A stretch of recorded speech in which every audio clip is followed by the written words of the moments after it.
So we know where the skater is. So that's kind of cool. I mean, it's a parabolic half pipe. Now, the only reason it's important it's parabolic is it's going to involve a little bit of calculus and math to kind of figure out where he is and what's going on. So again, we've talked about the fact that it's a little unrealistic to think that, you know, you'd actually have a parabolic equation and so forth. But take a look at your note sheet. And this is what I want to kind of highlight now.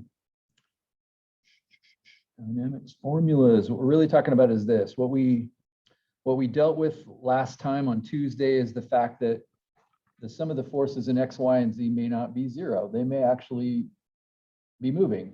So that's why this is dynamics. And since force is mass times acceleration, we're saying, okay, cool. Well, let's set that equal to not zero, but mass times acceleration. And of course, the important thing is if you want to do the forces in X, then you got to consider the acceleration in X. Forces in Y, then you got to consider the acceleration in Y. And we saw a little bit about the fact that those, you know, operate independently of each other. And of course, this could work 3D, but a lot of times these problems like the skater problem are kind of from the side view, which means we only kind of need to worry about X and Y because he's not, you know, moving away from us, so to speak. But take a look at these down here. This is just such a trip. What if your person, what if your particle isn't moving in a straight line? What if they're following some kind of a curve? And again, there's two simple examples of that. One of them is, hey, the dude's in a half pipe, and so he's cruising along that curve. And the other is like you're driving a car, in which case you're, you know, staying flat on the, you know, earth, but you're like, oh, it's time to turn left. Oh, it's time to turn right. And, you know, maybe the road's dictating that, or maybe you're just out in an open field ripping around on your motorcycle and going whatever the heck direction you want. But the point is you're not going in a straight line. So how are we supposed to, you know, make sense of this? Well, you can't unless you change axes. And so notice, and we oftentimes, again, won't need sort of the third dimension for this. But notice we have two axes here, and I wrote this on the board, but let's just write it right here really fast. So the idea is if I was going this way, then that would be the tangential axis. And I should even say the positive, make sure you understand this. That's what we're calling positive, because do you agree that with regular coordinate, rectangular coordinate axis, we've kind of decided we're going to call right positive. But remember, we've been screwing around with that lately. Like we took that ski slope problem and said, well, you know, X doesn't have to be horizontal. We could define it to be the slope. We can say that's X, and then that would mean Y is perpendicular to that. And so there's not a defined way to say what is positive and what is negative. You can pick that. We're just used to X being right as positive and Y up as positive. But here, what's the convention? It's the direction of travel. Whatever direction you're traveling, we're calling that positive. And so behind that would be negative. What about normal? What direction is the positive version of normal? Towards the inside. So make sure you get that in your mind. This is positive normal. So that's what positive represents. And again, the weird thing about this, as I kind of wrote on the board, is if you're in some kind of a curve, that might change 2 seconds later.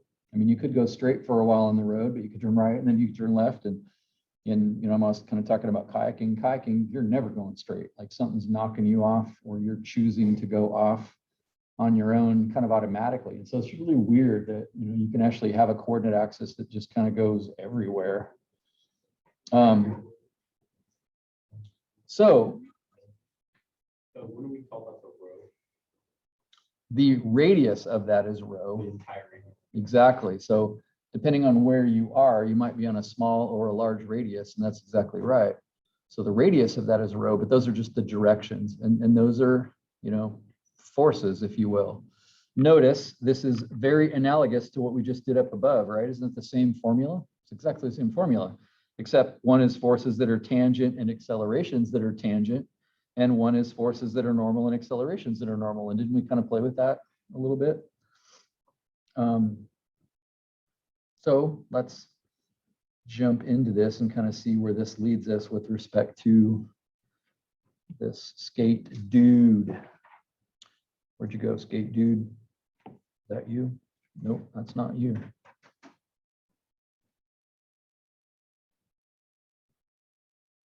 Must be this one. Not that one either. Must be that one. Hey, third time's a charm. Okay, cool. So right off the bat, stare at this a little bit. Can you establish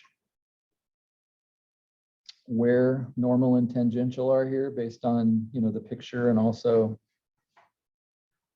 the context of the dude skating? Like yesterday's skier, the forces that are getting this skater going are just gravity, right? There's no propulsion system. The skater's not doing anything other than standing on his wheels. And so cool. Also, you might appreciate here that friction is rather difficult in this environment, but we'll go into that. You'll see the word, if this hasn't come up in previous classes, you might see the word in your assignment, smooth, which is sort of code for there isn't any friction. And of course, maybe you can appreciate with a skateboard, they work pretty hard with bearings to, minimize the amount of friction, because obviously it's like you don't want to come to a stop. So we are ignoring friction as usual, but it could be done here. But like Tuesday's extra credit, it would be a distance, like how far did the skater actually travel? Well, you'd have to do calculus to determine the arc length of the section that he traveled to figure out how much that friction would slow him down. So it's not that it's impossible to do that. But again, in defense of the way, the unrealistic way that physics often works, that it's pretty negligible a lot of time. I mean, it wouldn't be negligible if this was like a box sliding down a ramp. There'd be a ton of friction then. But if you have a skateboard with bearings on it and so forth, that's going to be darn close to frictionless. And so, it makes a good estimate without the complexity of getting calculus involved and so forth.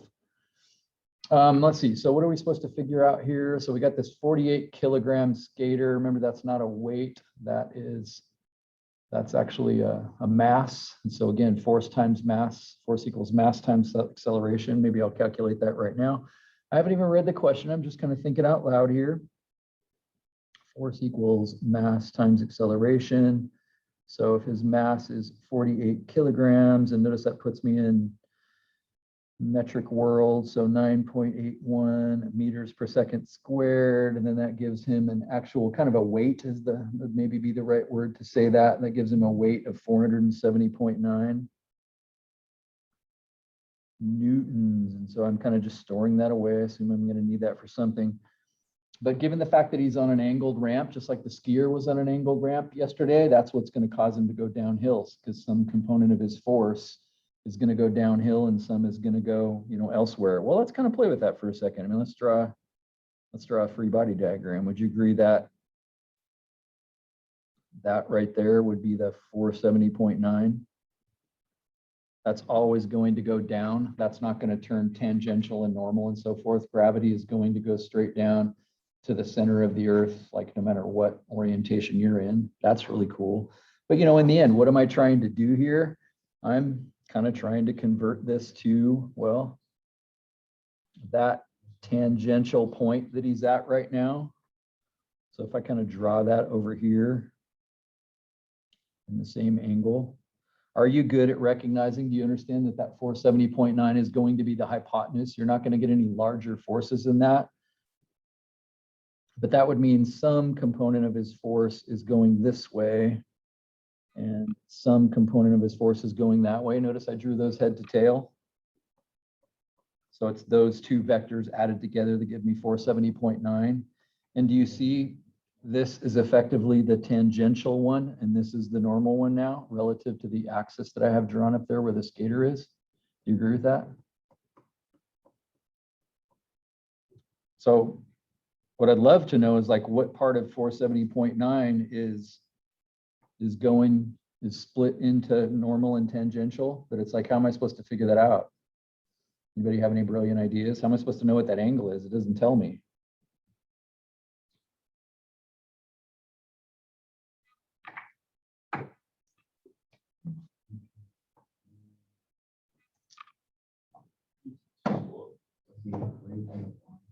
Yeah, this is where that comes in. So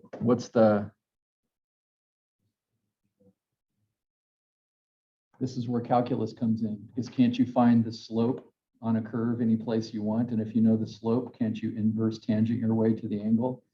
Does that make sense? So that's why the curve he's on has got to be defined by some partially unrealistic equation like this. because there would be no way to know what angle the dude is at. Having said that, could you go out there with a level and measure it? Like, is there any reason you can't just put a level there and, no, it'd be fine. Let's see. So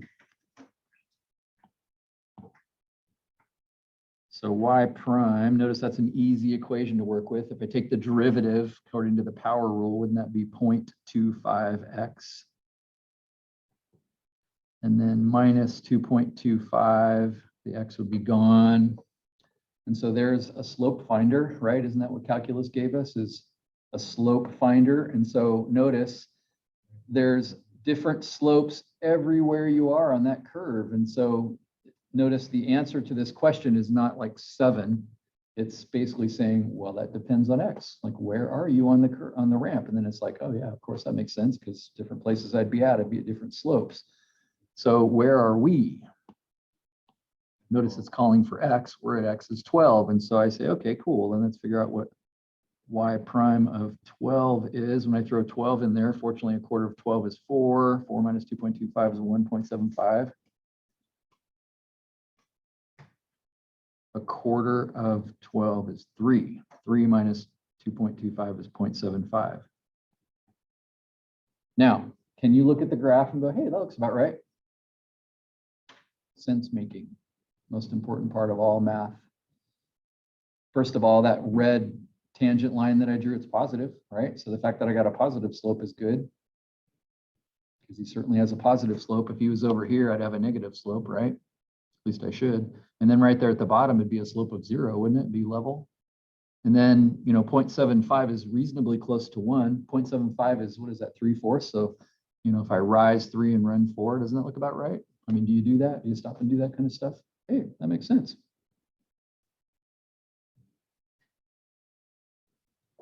And don't memorize this. If I drew a picture of this, since 0.75 is 3/4, but remember, you could think of it as 0.75 over the top of 1. But doesn't that reference a right triangle for which the opposite is 3 and the adjacent is 4? Like, isn't that what it means to have a slope of 3 and 4, rise of 3, run of 4? So if I know that angle right there, isn't that a tangent problem? Like, you don't need to memorize that. Draw pictures. Tangent of theta is 3/4. That's why the inverse tangent of the slope would just give you your angle. So the inverse tangent of 0.75 is 36.9 degrees.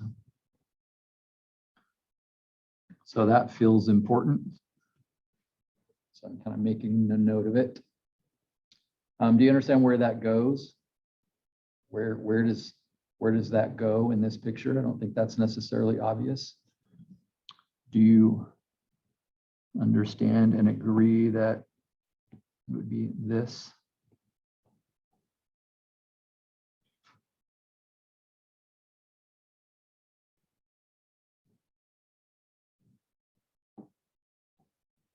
That's the slope we're talking about.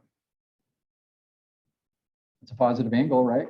Don't you measure positive angles from here? Don't we call this the positive direction? So it's like, again, don't memorize that. This is a chance to deepen your thinking on calculus. There's nothing that needs to be memorized here. Okay, so rad, I actually kind of know what angle this is all going down at, which means I can go down to my red triangle there now and maybe get 36.9 involved. But again, if you don't think, I'm sitting here staring at this right now going, well, gosh, I'm not really sure which one of those two is 36.9. Do you want to just blindly stick it in there and hope for the best? I don't think. Draw pictures. Why do you say that, Ian? Because that force is going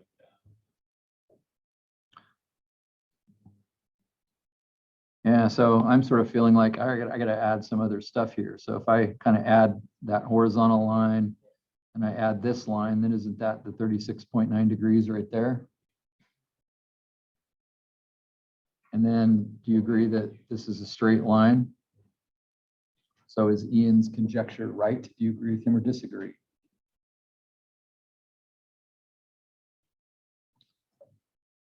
Do you agree that this is 90 degrees?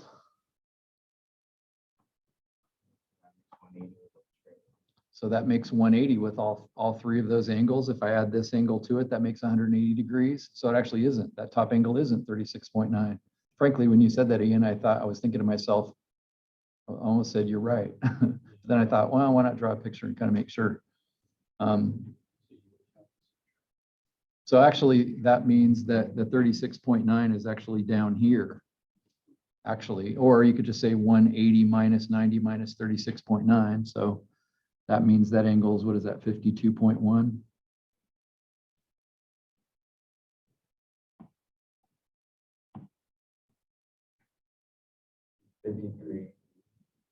Three, thank you. All that hard work, and then I can't subtract. That sucks. Hate that. So now I'm finally into that triangle, which means I can convert. So thanks to calculus, like I wouldn't be able to do anything with this without calculus, or as I said, a level. So now I can say 470 times the cosine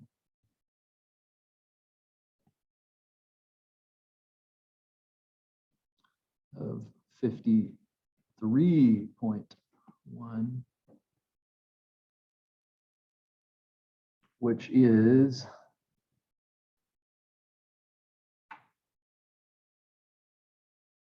282.7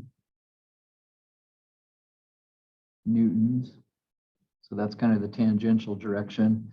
And then this one over here is 470.9 times the sine of 53.1, which gives me 376.6. Again, important numbers.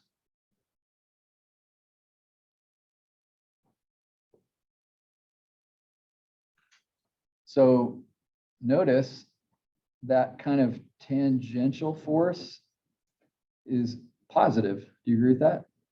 Because that's the direction he's traveling in. What about the normal force? Is that positive or negative? It's actually negative, because normal is positive is toward the inner part of the circle. So this is pointing away from that. So it's actually negative. So I could easily screw this up if I don't notice that, right? So If it was positive, it would be floating, right? if it was what, I'm sorry? If it was positive, basically be floating off. That's exactly right. That's exactly right. There'd be a force like lifting him off the ramp, which you can hit a jump and make happen. So he's just not hitting the jump right now. So anyway, I haven't read the questions. I don't even really know what I'm doing. I'm just trying to make sense of stuff. I'm just trying to draw pictures, reason. Of course, that's a 90-degree angle. I might as well get that in there. So I think I understand all the forces. So this is all going down simply because of gravity, right? And I converted his gravitational force, which was kind of in a non-helpful direction. I converted it to the only coordinate axis I have any hope of making any sense of this problem of, which is the normal tangential coordinate axis. So now what do I do? Well, now we do kind of what we did yesterday, which is we take a look at these two formulas right here and say, well, I got some forces now, and and then I see, oh, there's masses and accelerations. My first thought is, oh, I know it's mass, I remember that, but accelerations, I don't know what to do with that.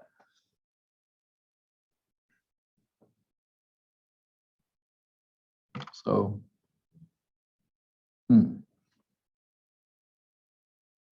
and again, I'm just kind of talking out loud. I'm reasoning. I don't really know, like what should I do first here? I'm not really sure.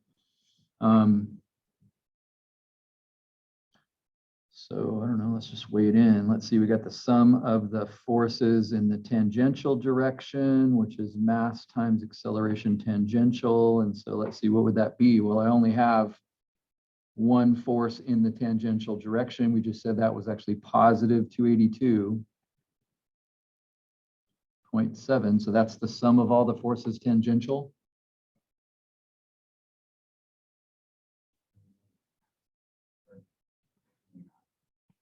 Yeah, and we know the mass because we were told earlier he's 48.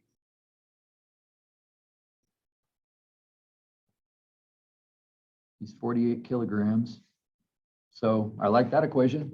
In a sense, I got lucky. Do you agree with that?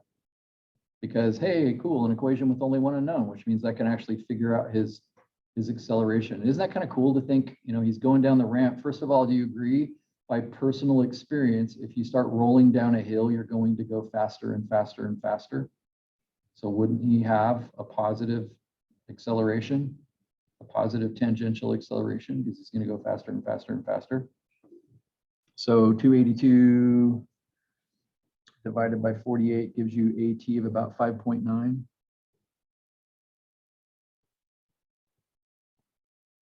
And in this world, that would be meters per second squared. Again, I still really haven't even read the question. I don't even know what it's asking me. I'm just kind of figuring stuff out.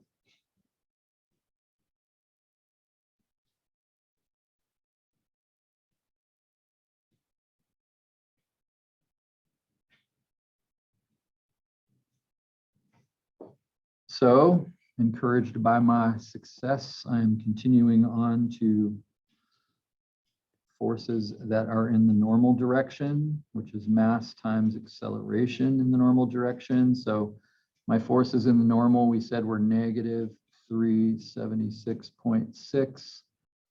And I know my mass is still 48.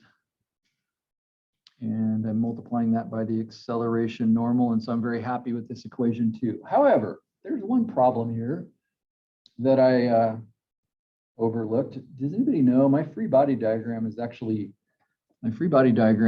not correct. It's missing something. So I'm going to redraw it down here without all the gobbledygook. So basically what we're saying is you're sitting right here and you've got a force going this direction of 282.7. I'm just going to call it 283. And then I've also got a force going this direction of 376.6. So I'll just call it 377, just to keep it simple. If that's the only two forces that are acting on you, then what are you going to do?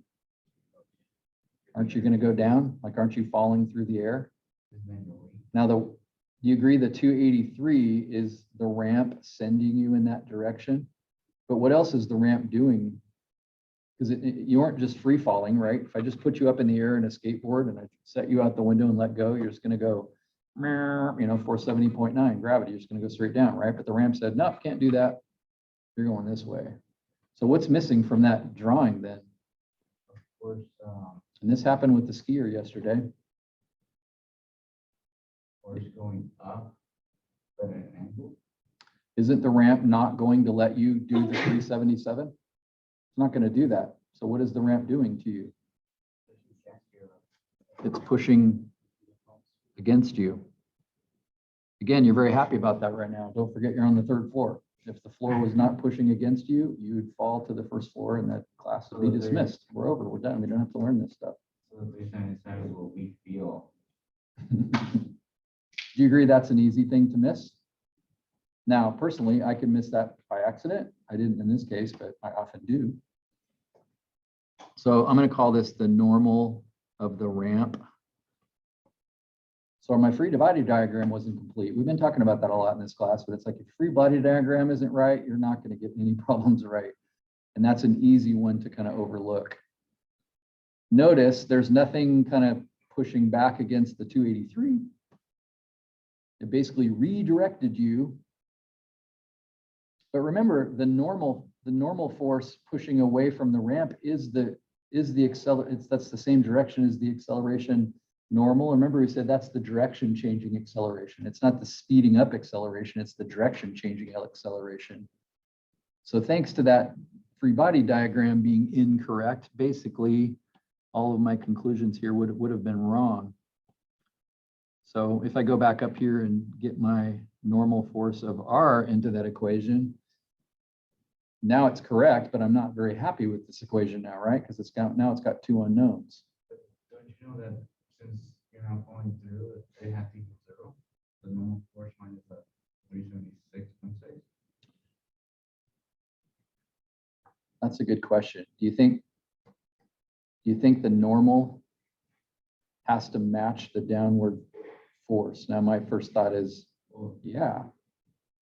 Not the down force of the 2. Yeah, the down force of the 327, right? Like right now, you weigh 180 pounds, And also you're the pushing down on the floor, or not the floor completely pushes the- back at 180 and therefore you're not moving, right? But the problem is you are moving. This is redirecting you. Does that make sense? It's actually pushing you. In other words, N of R is bigger than 377. They're not equal because it's changing your direction. Now, yesterday when the skier was on the flat hill, they did match because the skier was not being redirected in the Y direction. But do you agree the ground, the NR, the ground is because of the curvature of the ramp, the ground has actually got to be pushing harder on you than 320, 377, or you would not be changing direction. So those aren't equal in this case, which is again, kind of a mind-boggling thought. So again, I'm staring at that going, well, this sucks. Now I can't solve this problem because it's got two unknowns. Do I have any formulas that might get me one of those unknowns?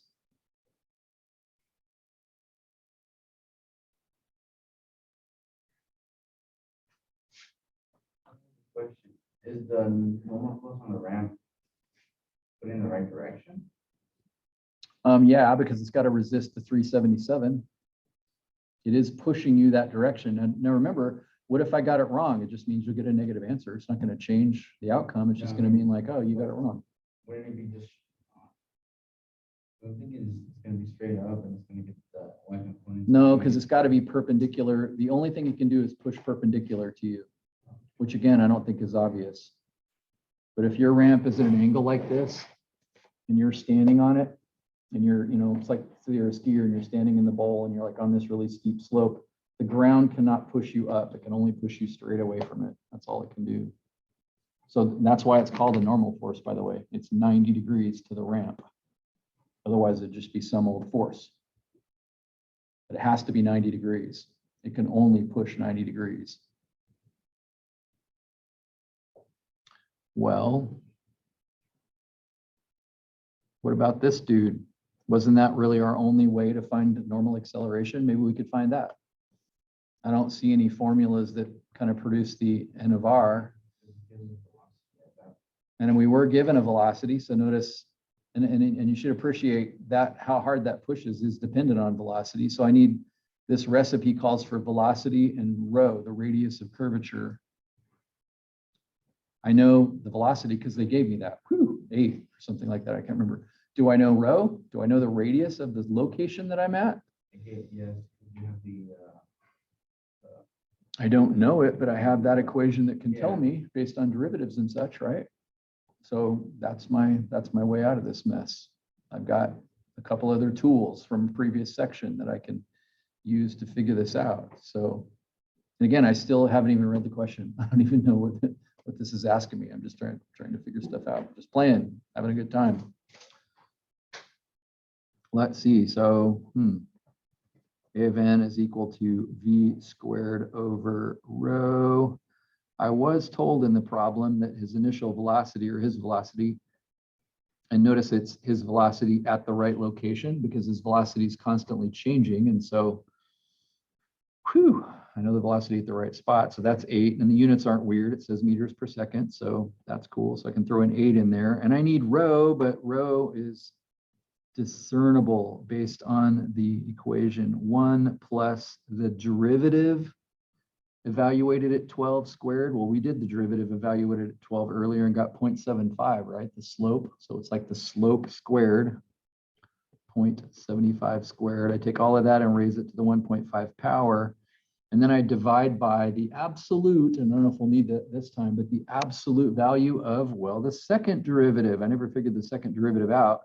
But if I go back up here, y prime is just 0.25, like it's a constant. So, okay, cool. I know that now. I don't have to do anything to that.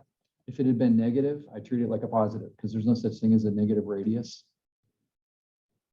And so that tells me what rho is, which is 7.81 meters. Throw that dude in there. Stop and make sense. Does that? And let's actually really get serious about that. Does that actually look like a radius of 7.8 would make sense? Notice here, each box is worth 1, 10, 11, 12, 13, 14, 15. So let's see, if I went 7.8 away, I'm going to figure out what 7.8 looks like. If I start here and go 1, 2, 3, 4, 5, 6, 7.8. Do you agree that distance right there is about 7.8? So now I'm going to use my pen to like copy that length and kind of put it, you won't be able to see this, but I'm basically copying that length. And then I'm going up here to kind of mark that. And I got something that was like around here. That's about where I was. Does that look like a reasonable answer to that? It kind of does, doesn't it? Isn't that kind of cool? Again, that doesn't kind of prove it. I never would have been able to guess that, if you will. Do you understand that this normal, I'll erase this, but that normal is pointing right at that. It's pointing at the center of that circle. So oddly, I could even figure out where that point was if I wanted to. But that 7.8 actually makes sense. That's kind of fun. Love when stuff makes sense. So if I throw all that in there, then I actually get an acceleration normal of 8.2. Fail, not 0.82, 8.2 meters per second squared, which again feels like something I might want to be able to look back later. And so if I throw that in there for acceleration normal, then I get N of R equals 770 newtons.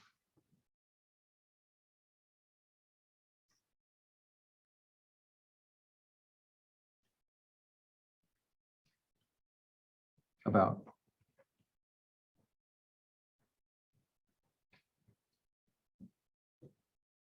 Now, again, what I said before, does that surprise you that that's so much bigger than this 377 down here?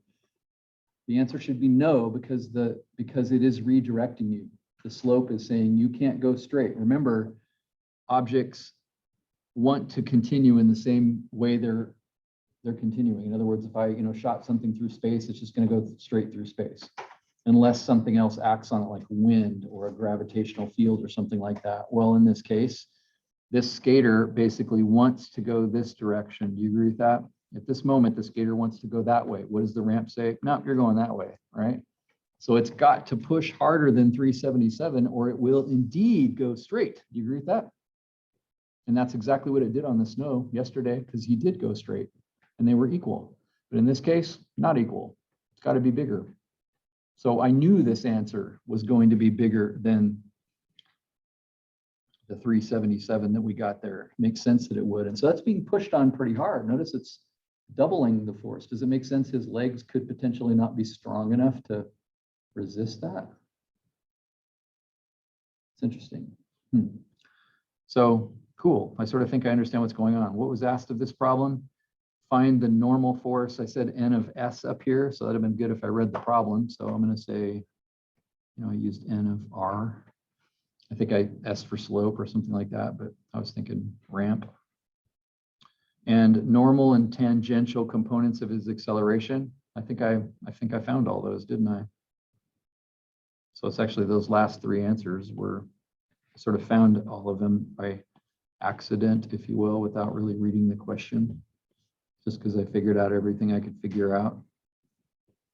In my case, personally, if I had read that question, which is what students normally do, if I had read that question and said, oh, I need to find the normal acceleration, I probably would have thought, I don't know what to do. Because it turns out, in the way this problem structured itself, it turns out there was way too many steps. If I'd have been thinking about where I was supposed to get, I probably wouldn't have been, I probably had to give up, you know what I mean? But instead I just thought, oh, let's just figure stuff out. I got a few formulas to work with. I'm not in rectangular coordinate world because he's not traveling straight. It's very important to kind of stare at this note sheet. And I tried to really highlight this for you in red, boom, angled slope. So it doesn't have to be horizontal. It's just got to be straight. Maybe I should use the word straight, whereas this one's curved. And so you got to kind of figure out, like, what world am I in? Am I traveling straight or am I traveling curved? If I'm curved, I have no choice but to go to this normal tangential coordinate system. Now, again, would you agree, as a side note, that was kind of a lot of work to figure out everything that's happening to that skater right now. If we said, okay, let's let 1 second go by, does it make sense we got to do this all over again?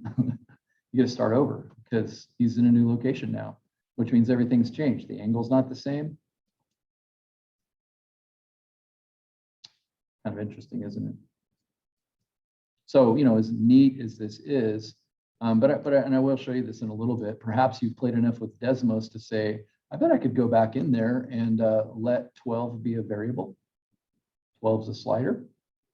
And I could rewrite all these formulas so that they calculate it automatically. And then I could just slide along there and it would just tell me all my answers. Wouldn't that be fun?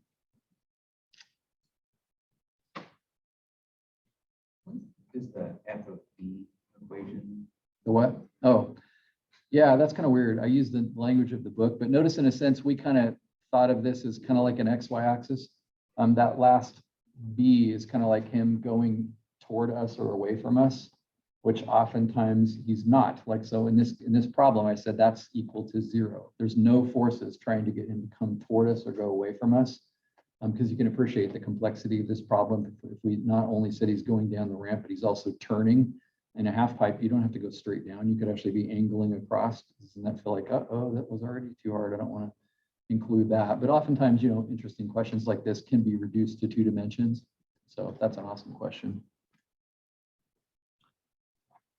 So as I often say every day, go back and own that. Like, that's not, watching me do that once is not sufficient for you being able to say, okay, I can do it. Of course, that's what the homework's for, to help you kind of go through that. But think that all through. That's the kind of question you're going to see on the test for sure, or something like that.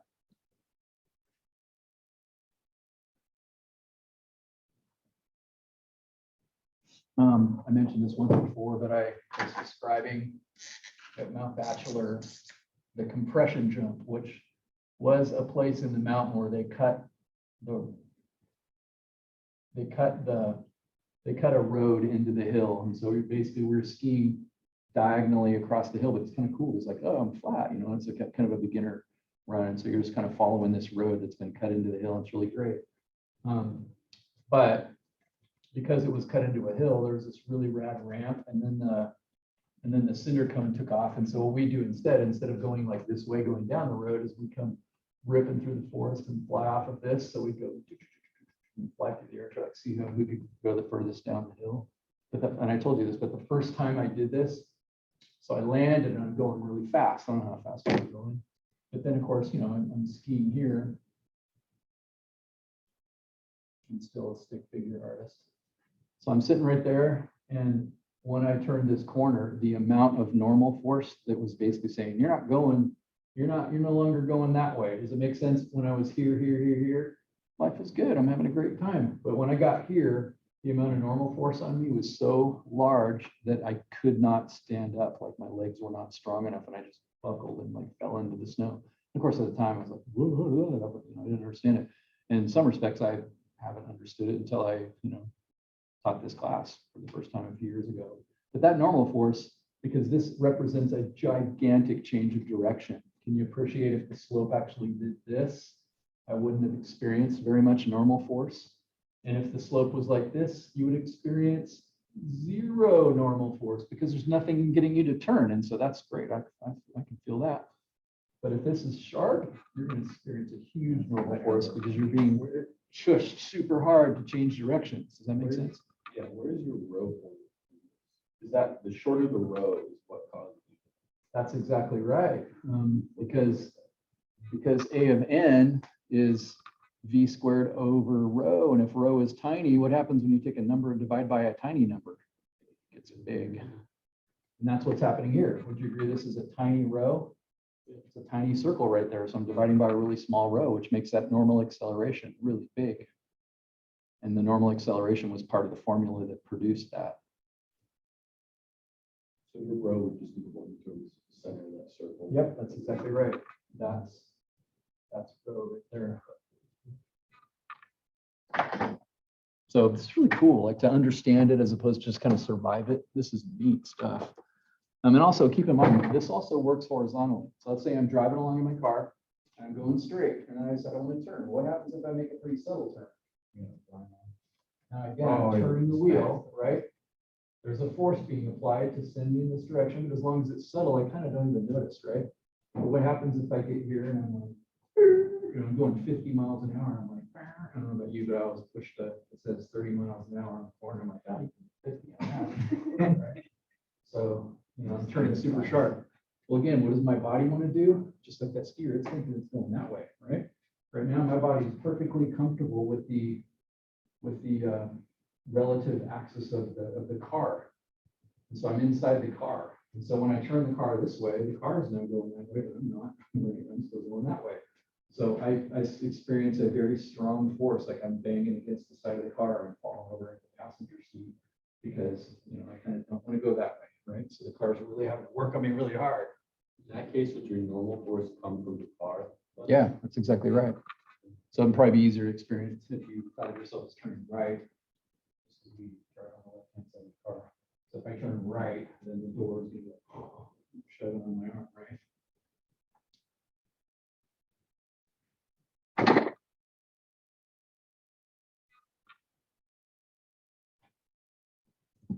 Okay. So let's do something really similar. Notice this problem is, well, almost the same in the sense that here's the skier. Have you skied before? Would you ski down something that was shaped like that? Are you good enough to ski down something that's shaped like that? You can appreciate if you just turned your skis straight downhill, or even just think of it as a bike, you're going to be flying when you go down that pretty quickly, right? Because that's not like the skater a second ago. This is much steeper, but notice what's different this time is I'm not telling you a velocity.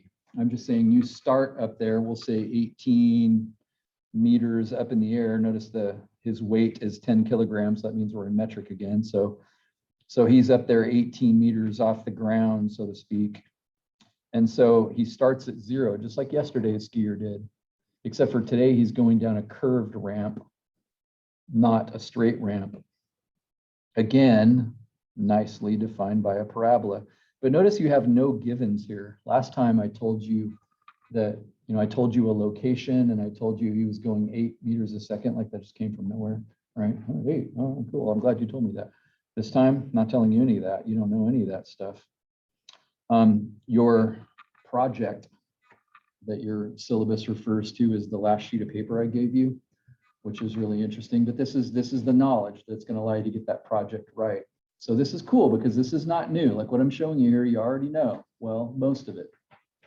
And I put these in order. Notice I said at x equals 3. Does it make sense if you want to know something about this? You can't know everything about it. You can only know something about it at a certain location. So right now he's at x is 0. I guess if he's at x is 3, that'd be right here, right? So basically he rips downhill. Now, would you agree at that location, it's almost straight? Hey Doug, is there do you have an extra for projects? I'm one short projects. I don't know. I'll get one. Wonder where that went. Oh, I think that might be my fault. I think I might have stole it from my own. I'll get you one. So you can at least appreciate that's basically straight, but it's not because there will be a little bit of force changing direction, but notice not near the force. If I was to draw the normal here, the normal there would be, you know, not very long, but here at the bottom, the normal would be massive. And that's exactly what I was talking about with that compression jump. So there's going to be a massive normal force down there at the bottom of that. But again, your first thought should be on a test. Oh, he's on a curve. So I'm not using some of the forces of X, some of the forces in Y. I'm using normal tangential. That's got to be my coordinate axis because he's on a curved surface. And so, and I'm conveniently asking you for 6 things here. I say convenient because I'm asking for them in the order that they need to be calculated. If I'd have just listed them randomly, that would have made your life a little bit worse. But let's see if we can use the knowledge we just made to make this go maybe a little bit faster. So theta, well, didn't we calculate that based on the derivative last time? So let's see, y prime would be equal to 0.5x minus 4, and y prime at 3 then would be, what is that? 1.5 minus 4 which would be negative 1.5 minus 4, negative 2.5, is that right?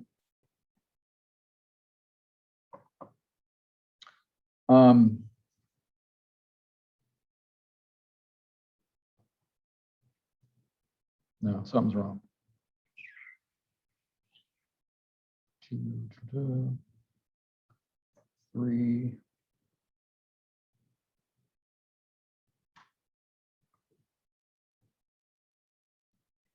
One and a half. Oh, that's right, isn't it? Isn't that right? Yeah. Now, again, does that make sense? What does that number mean? What's that number telling us in context? It's a negative slope. What does negative 2.5 mean? It's a slope. It's rise over run. So that means a rise of negative 2.5 and a run of positive 1. Does that kind of define the slope then that he's on? I think it does, doesn't it? Wouldn't that also be the velocity? No. Anybody know why?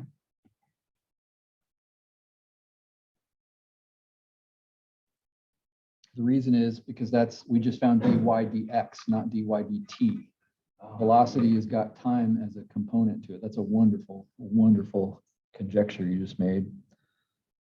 It's weird. I'm actually looking at my notes here, and this whole problem is, oh, that's a different slope. Okay. This sucks. I'm gonna have to calculate this. Okay, awesome. So we found our slope, and then we said a little while ago that if I took the inverse tangent of that slope, that would give me the angle. Now, before we even punch the button, what kind of an answer should I get for this? If I draw that picture, do you agree? This is the angle that I'm going to get. It's always measured from horizontal, just like the last one. What kind of an angle am I going to get for that? You should be able to estimate it just by looking at it. And you should also be able to think, is it positive or negative?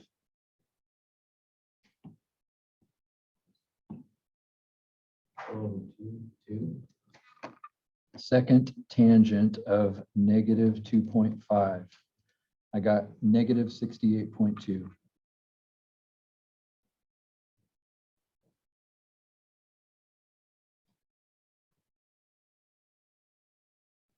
you see what I mean when I said you should have been able to estimate that? Notice it's a little less than 90 degrees, and we went backwards. We went in what we call the negative direction. So of course it came out negative. So that actually makes sense, doesn't it? So I actually know what angle I'm heading right now. So that's kind of fun to think about.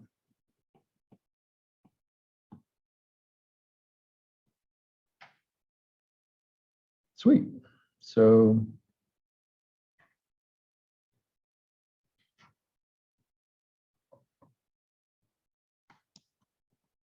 what's the acceleration tangential? And again, I'm not kidding, we just did this, but I'm thinking, I don't know. I can't remember how to do that. But what I do remember is this is his direction of travel. So do you agree that's the tangential acceleration? Remember, tangential acceleration is an increase of speed, not a change of direction. This would be acceleration normal, which is what's causing you to change direction, and those will always be at 90. These coordinate axes are always at 90. You should be able to tell me, based on your knowledge of the universe, is acceleration tangent going to be a positive or negative number? Positive. Why is it positive? Where you're going. It's positive because he's going to be speeding up. The gravity is working on him. He's going to be going faster and faster and faster. Whatever his velocity is right now, it's going to get faster in a minute. So acceleration tangent's got to be a positive number. Does it make sense up here? It won't be. Here, it's going to be negative because it's slowing him down. He's going to slow down as time goes by because he's climbing a hill. So again, in one sense, I'm sitting here stalling. Like, what of my tools, what tools do I have on my note sheet that have acceleration tangent in them?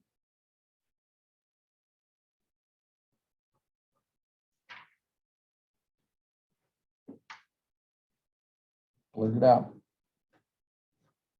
Is there one? Is there more than one? Of course, it's on tangent, you put a mass times acceleration tangent. Exactly.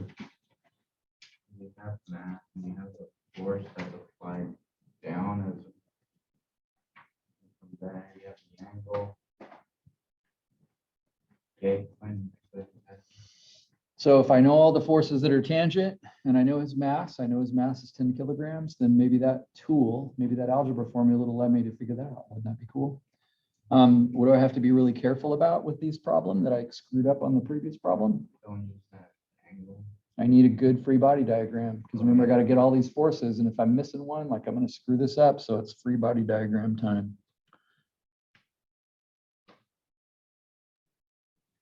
And that's the only equation that has acceleration tangent in it. So it's like, at least I know that's going to be the one. But I just, I don't know, just reason this out. So.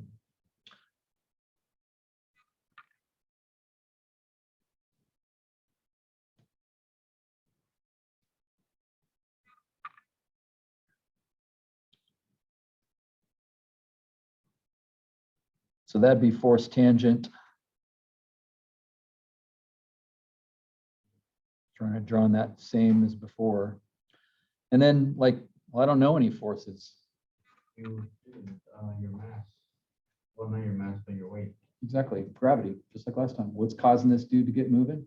It's not a wind force blowing on him or an engine force or something like that. It's just gravity. So gravity goes straight down. So that, of course, would be able to skip to the chase. Since it's 10 times 98.1, wouldn't that be 9.81? Wouldn't that be 98.1 newtons?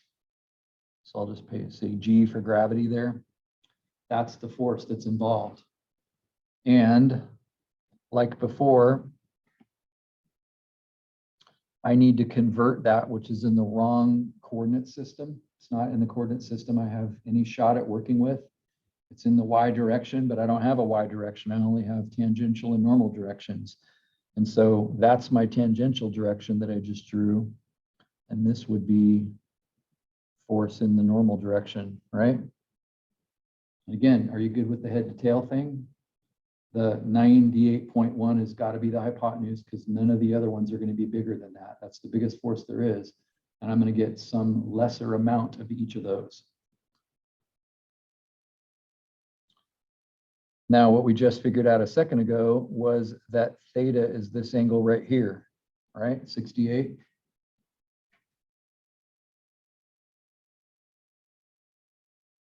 And since this is 90 degrees right there, then 68 minus 90 would be 21.8 degrees. So I think I'll do this time, alpha. Alpha would be 21.8 degrees. So now I can do sine and cosine.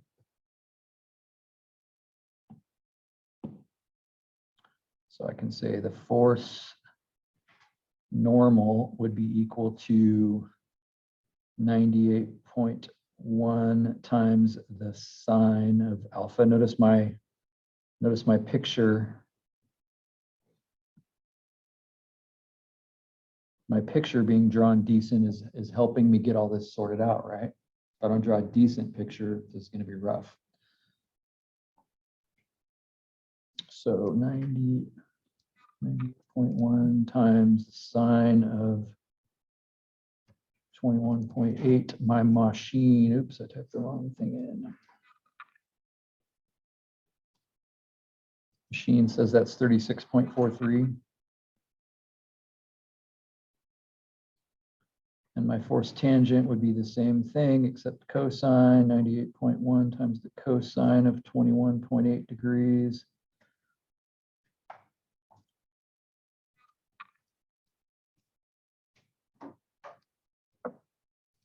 Which is 91.08.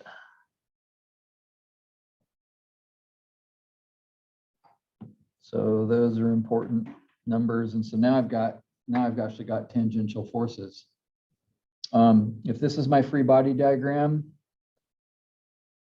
what's missing from it? Let's get that right now. So we have two forces on it.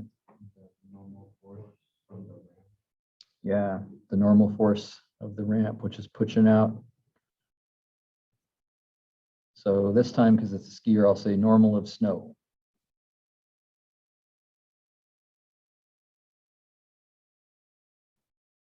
And of course, it'd be kind of helpful if my force in newtons, it's actually up here, isn't it? Do you understand that?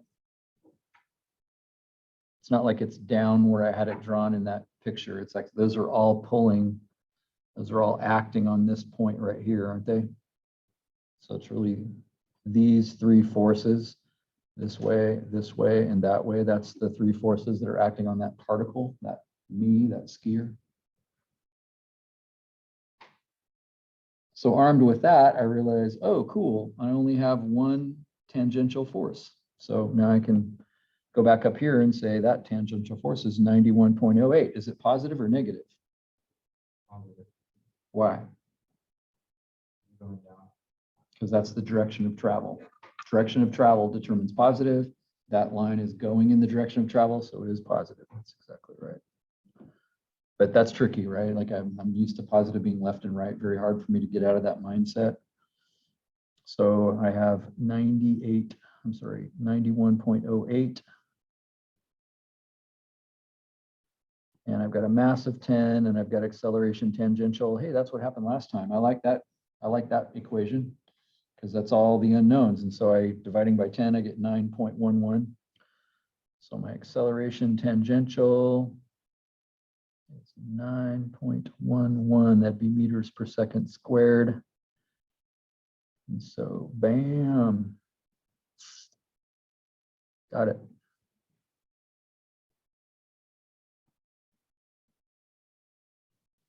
Whew, that was a lot of work for just that one answer, wasn't it? Now, what about velocity? Remember last time? Oh, it's 8. I was told it's 8. No velocity given here. Does it feel like from physics, if you started at the top and you kind of knew what friction was doing and you knew what gravity was doing, that you could figure out how fast you'd be going after you went down a ramp for a while? Go ahead, Ian. Is our AT closer to the acceleration of gravity because of the steeper angle? Exactly. Another awesome point. It's really close to gravity, isn't it? But it's not quite as much. Why is it not quite as much? Because it's not straight down. If it had been straight down, it would have been 9.81, but it's a little bit off to an angle, but it's close to that, right? So awesome point. I should have thought of that myself. So I don't know velocity. Now I'm giving you a very important hint that actually has to do with something that's coming later in the future. But this note is actually on your sheet. There's some troubling aspects of this. I've mentioned to you a few times that I've asked some of these questions of Dusty. And again, we were talking about this yesterday because every time I look at this, I'm bothered by a few things. So I'm not going to tell you too much about those because I'll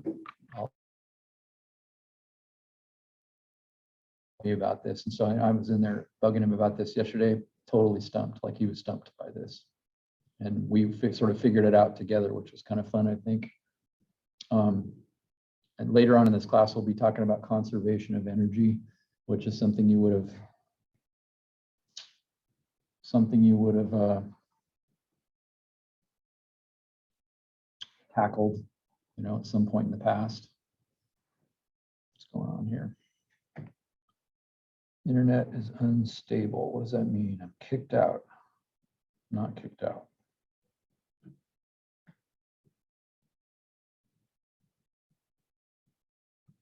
Reshare.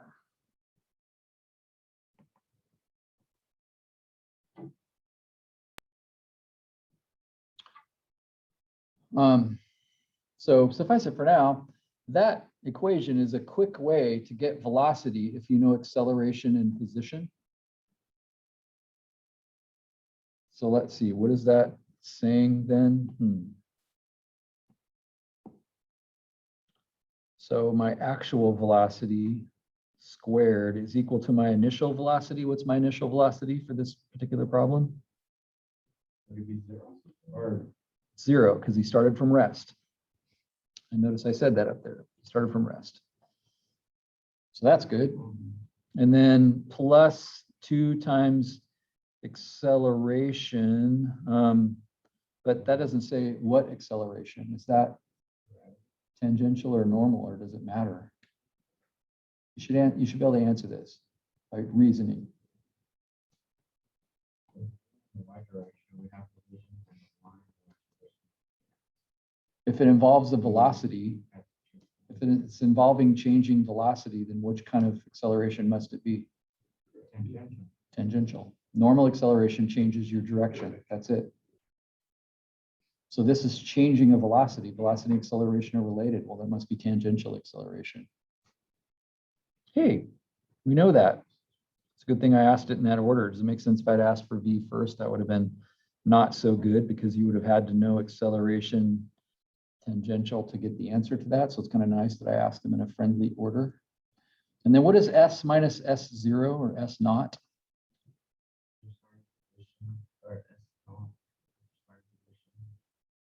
I said considering as a hint that S minus S0 is the vertical change of distance. Notice vertical darkened Would that have to be that curve from formula? starting to finish. So it's not, fortunately, it's not the curve distance, which would be calculus, it's the vertical distance. Well, didn't I start at 18? And that's my initial. So that's S of S naught. But where am I now? 8.25. How'd you get that? Plug in 3 into your y equation. Plug 3 into your y equation. That's exactly right. What did you get for that? 8.25. Okay, let's take your word for that. So I'd say that looks about right. So at a glance, I might have thought it was 8. Does that make sense? 8.25. But you're saying when you plugged it in, you got something a hair higher, so 8.25. So I'll go ahead and add that over here. This is the 0.3. Is that rounded off or is that exact?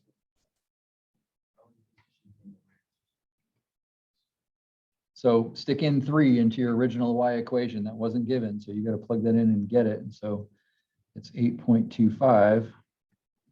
So basically that means if I take 8.25 minus 18 times 2 times 9.11, what?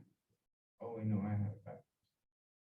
Technically, S naught is your initial height.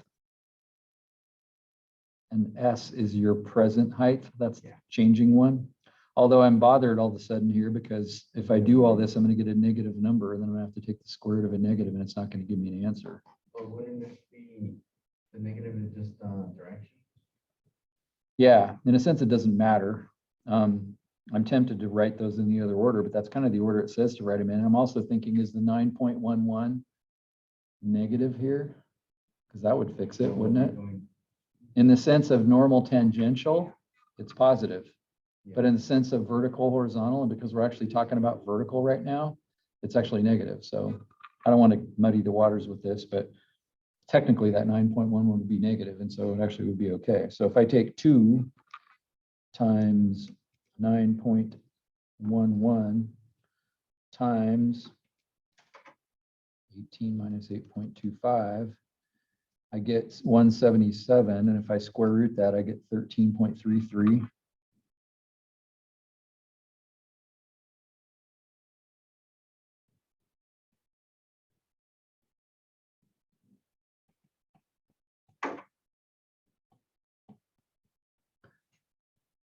So that's kind of cool to think you could figure that out. Now, just take my word for it, that's true right now, but one thing that could bother you is notice that velocity is actually not aiming straight down. That should bother you a little bit. But you're using the tangential acceleration, so it's like already adding your y and x component. Because do you agree that velocity is actually right here going in that same direction? So it's actually been redirected. Like if I drop this pen lid, the math we just did, and I drop it from here, and then just let it go to the ground, I could actually figure out how fast that was going into the ground using that same stuff we just did. But now we're saying, yeah, that's the, does it make sense? That's the speed straight down, but yet here we're saying it's not straight down. It's actually pointing at an angle. This is what I find bothers me every year when I teach this, and so. But ultimately, the answer has to do with something we're going to talk about later, conservation of energy. Because velocity is a measurement of energy in a sense, and it sort of doesn't matter which direction that's pointing, which is a little bit of a, it's kind of cool. That's actually true. We got the right answer to that. But of course, you can probably appreciate that the ramp would have to be without friction for that. And that's kind of the rub here. If there was friction on the ramp being redirected, which of course there would have to be, then that's going to steal some of that velocity. So again, if you wanted to account for that, and both would be friction and wind, and so you'd have two frictions to consider. So that would be the opposite direction of the tangential force. that's right. It'd be pushing back uphill. Both wind, just the wind resistance, and there could even be actual wind, which would be speeding up or slowing down. And not only that, the wind could be blowing at some weird angle. So it's like, ooh, this could really, if you actually wanted to totally nerd out and find accurate to 2 decimal places, how fast is it going? That's a daunting task. And don't forget, wind is dynamic, which means it isn't just going to blow the same speed, the same direction the entire time. It could be swirling around. And so, okay, awesome. How am I going to get rho?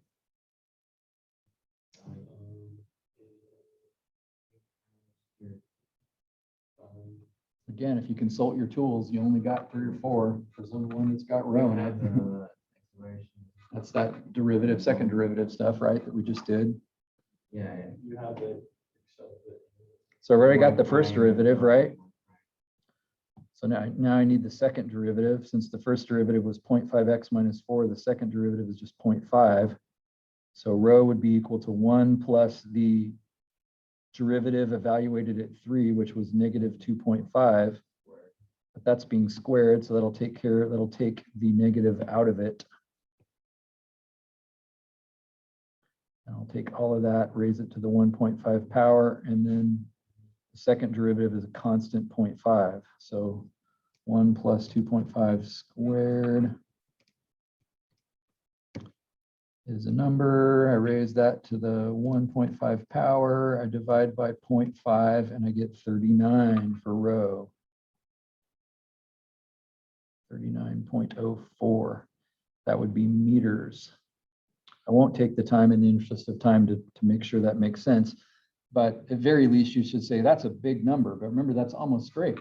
So that's going to have a huge radius circle. So I'm not going to be able to actually see 39 on there. But the fact, if I got something like 2, there's no way it's 2. It's a huge radius right there. you got 2, you'd be probably Down at the bottom might be a radius of 2, but not up here.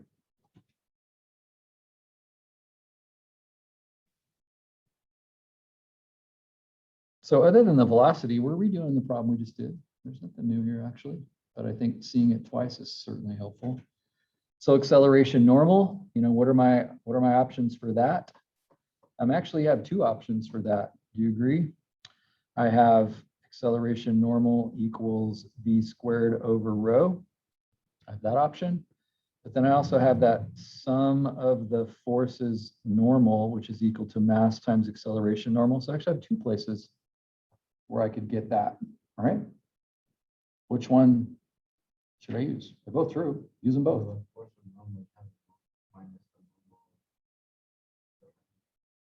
Why is the first one superior in this case? You only have one variable. Superior because it calls for 2 ingredients, and I just figured them out a second ago. All right. So, hey, I know velocity and rho, just figured them out. Again, I was nice to you, right, by putting these in order. So I can say, sweet, 13.33 squared is velocity divided by rho, which is, and do you see that 39.04 is going to make this number small? That's such a huge number. When I divide by a huge number, I'm going to get a tiny normal acceleration. Well, isn't that a tiny push of the snow in a different direction? It's not redirecting me much, right? This is like me driving, saying, I'm going to turn a hair. I'm just barely turning. It's barely changing direction. Am I being pushed on very hard to do that? Not very hard. I should get a small answer for this, right? Last time we got a big answer. This time I get a small answer.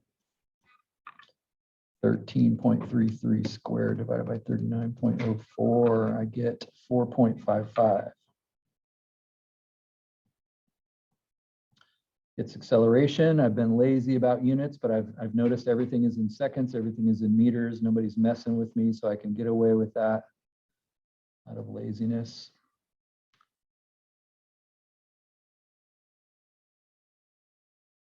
So I forgot what the last number was, but he was near the bottom, and so it was a bigger number than this. And this isn't very big, barely being pushed on.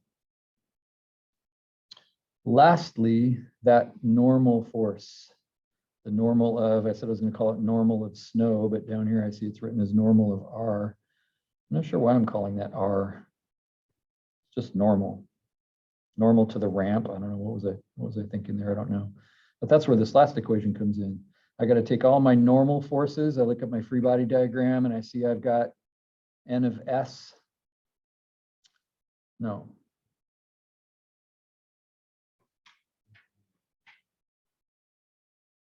Wait, are there normal forces positive?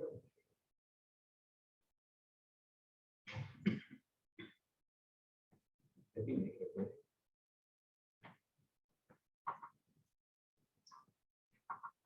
Normal force.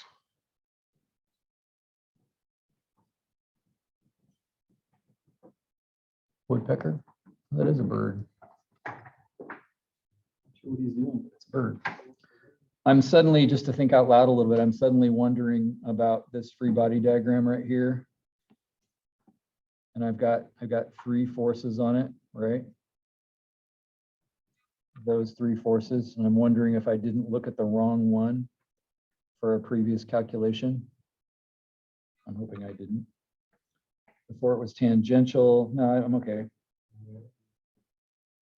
Well, you said that.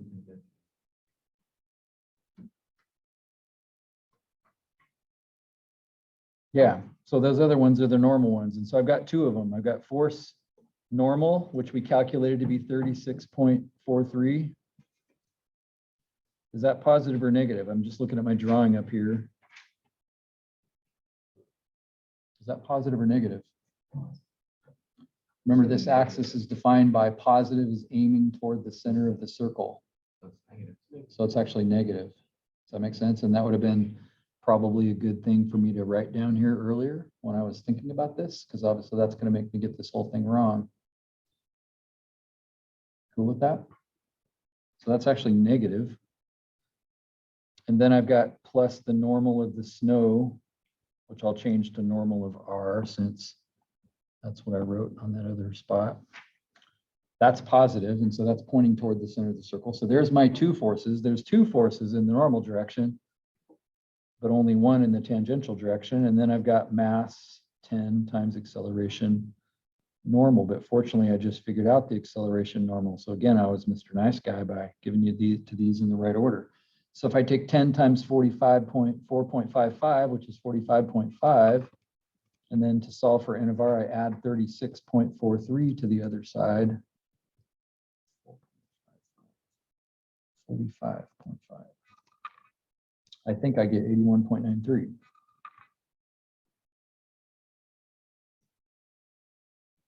Because that's a force, that would be newtons. Normal newtons, very annoying.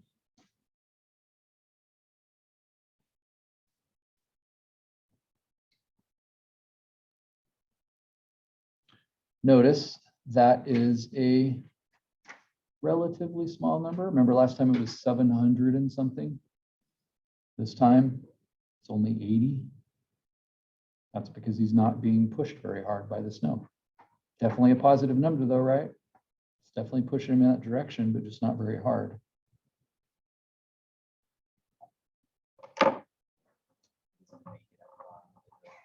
He's done. He's got 1 second and it's game over for him. He's gonna face plant. It's gonna be ugly. Let me just show you something quick here that's just kind of fun. Not that. Somebody cut the leash.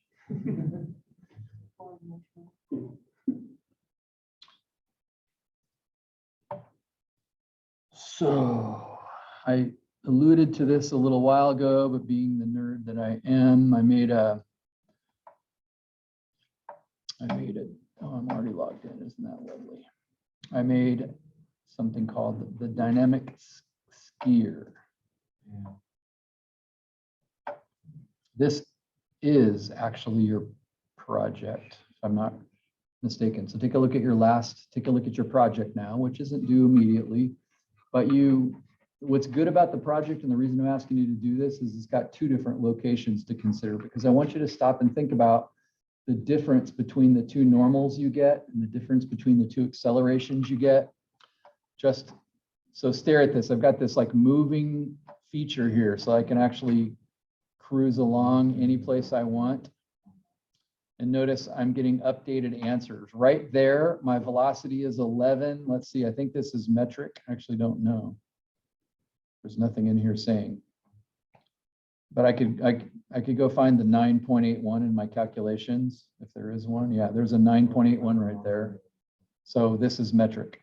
So notice his velocity at that point is 11. His tangential acceleration is positive 9.57, meaning 1 second later, he's going to be going 9 faster than that, which means he's going to be going about 20.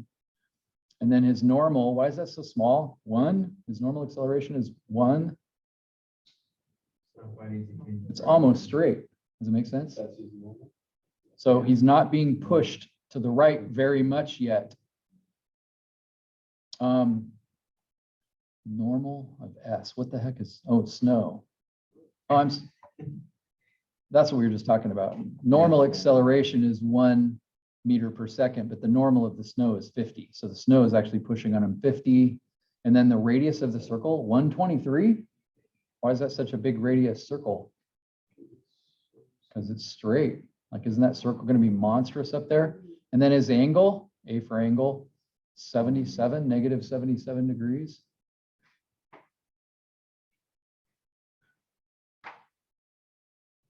But of course, if he moves down a little bit, do those numbers make sense? Do you see how his acceleration, his velocity got bigger?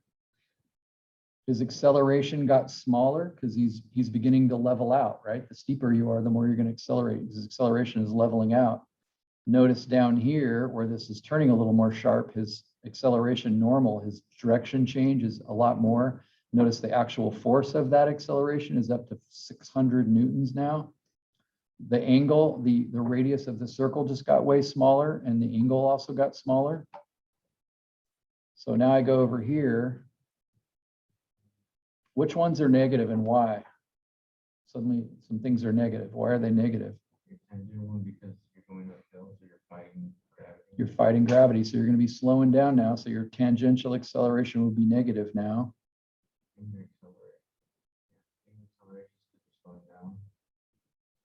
Now, what I'd like you to watch here is N of S. That's the normal of the snow pushing on him. I'd like you to watch that. It's 542, and I'm going to creep along.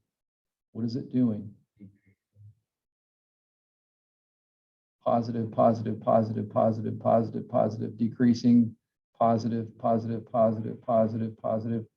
This is really interesting. What happened right there? What's the normal of the snow right now? It's negative. What does that mean? It means it's not pushing on him anymore.